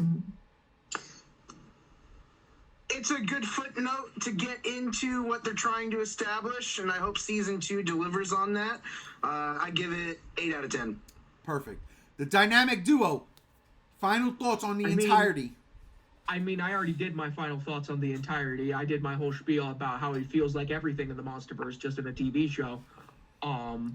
So I'll just give you the number 9 out of 10. 9 out of 10. Perfect. I'm gonna match that rating. It's a 9 out of 10 for me. There are some weak points that I mentioned, that like the whole Korra episode being a solid episode that could have been divided up among episodes like everybody else's was. And there are a few moments that I'm still like speculating on of what could have happened versus what actually happened, and those could have been explained better. But overall, it ties everything together as well as it possibly can for being in between movies and part of this series trying to work its way in. I think it's pretty fucking good, and I love the teaser at the end with Kong. It kind of feels like Avatar with the whole like book endings that you mentioned, where it's like, this was Godzilla's book and now we're going into the Kong book, where it was like water and then earth and stuff like that. Yeah. And Korra was name dropped. I'm just saying. Yeah, Korra. Come on now. JR. I hate Legend of Korra. I'm sorry. Stop your shit. We'll talk about that after this. JR, final thoughts. Yo, Legacy of Monsters was like the perfect prequel to the Portal games I could have asked for. Fucking damn it. I can't with You're this guy. welcome. I can't. All in all, man, like I was saying, to me, some of it's very insufferable. CG's good. Visual effects, everything looked good. Kurt Russell nailed it. The characters I liked, I liked. Characters I didn't like, I fucking hated. For me, like, it just didn't, King of the Monsters, my favorite Monsterverse movie. 2014 is my second favorite. It didn't live up to those for me. It's like a 3 out of 5. I'd put it with, Kong's, under Kong Skull Island. Like, above GVK, but under Kong Skull Island. The hate does not stop. It drives me up a wall, but I get it and I respect it. I gotta be honest. When I watch this movie, when I watch this series as a whole, I gotta look at it. I had one bad episode. One. And it wasn't because there wasn't monsters in it. It was because I didn't get old school Monarch. And that's what I wanted. And that was episode 7. That's fine. Do I go 9 out of 10 because of that? No, you know what? I honestly think my fucking final score would be 8 out of 10. I do love this show. I really, really do love the show. I like the cast characters. But at the same time, JR kind of opened my eyes up in this podcast. The 3 main modern characters, their story is done after episode 6. They're done. There's no reason for them to be around anymore. 0. They become MacGuffins and it bothers me. So thinking about that, yeah, I got to go 8 out of 10. It's still dope. The special effects is on point. Godzilla was fantastic. I do love it. And again, I love the bookends. You got Godzilla, then you got Kong. And really, I can't wait to see where this goes. Now I want those actual bookends. Yeah, for real. I can't wait to see where this goes. And the next chapter in this installment is obviously coming in March 29th. GXK, the new empire, where Godzilla has a stupid fucking tail that makes me fucking mad. But that'll do it. Don't forget the pink. The pink ain't that doesn't bother me. But that'll do it for this pink. episode of the Godzilla Block Party. Ladies and gentlemen, I want to thank everybody for joining us. Brother Chase, thank you. Abso-fucking-lutely. I'm excited to where this all goes, and I'm excited for New Empire nonetheless. And I keep having fun playing with that Jada Toys RC Godzilla that I bought at Target, y'all. Perfect.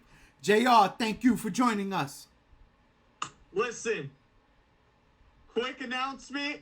It involves you and me, brother. What is that? The 27th of this month? Royal fucking Rumble! Yeah. We're gonna be live on JR's GAM on Twitch. If you miss us, JR's GAM streams. It'll be on there like the same night following day. You get our live reactions to this shit. It's gonna be fucking bomb. I can't wait. Dude, we're like fucking 2 weeks away from this shit. It's Are gonna you be broadcasting at Hooters again? What a plug. What a plug. What a plug. Speaking of Bro, I plugs, told you, we're going hard this year, man. we're going in. Speaking of plugs, hey, Team Rocket. I love y'all. Final, thank you for joining us. We're blasting off again. Perfect. That'll do it for this episode of the Godzilla Block Party. Ladies and gentlemen, that was the perfect sign-off. I love you all. The That was first great. episode. We are IMG1, right? And we are out of here. Peace.